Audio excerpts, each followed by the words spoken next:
Ablapoku est une reine africaine qui, vers 1770, mena le peuple baoulé de l'actuel Ghana vers l'actuelle Côte d'Ivoire. La légende raconte qu'elle aurait sacrifié son fils unique pour traverser une rivière. Née au début du XVIIIe siècle, Ablapoku est la nièce du roi Osei Tutu, fondateur de la Confédération Ashanti du Ghana.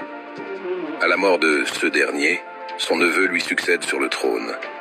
Aussi, au décès du neveu de Osei Tutu, le fils de sa sœur, une guerre de succession éclate entre Itsa, un vieil oncle issu de la famille régnante, et Dakon, le second frère d'Ablapoku. Une lutte fratricide s'engage dans la capitale du royaume, Kumasi.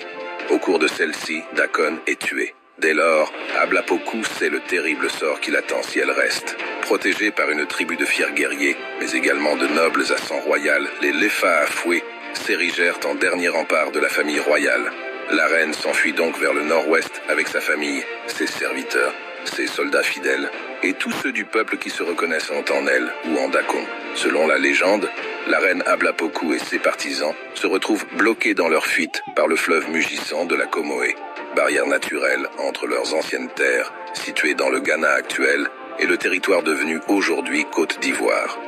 La reine Ablapoku se tourne vers son devin. « Dis-nous ce que demande le génie de ce fleuve pour nous laisser passer. » Et le vieil homme lui répond, « Reine, le fleuve est irrité, et il ne s'apaisera que lorsque nous lui aurons donné en offrande ce que nous avons de plus cher. » Pour assurer la sécurité de son peuple, Ablapoku aurait sacrifié son propre fils à la rivière.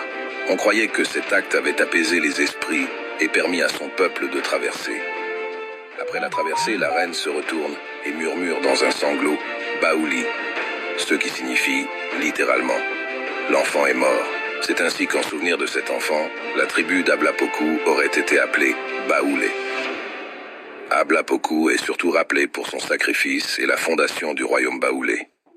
Elle est un symbole de résilience face à l'adversité. Le peuple baoulé continue d'honorer sa mémoire à travers ses traditions, faisant d'Ablapoku une figure vénérée de l'histoire ivoirienne.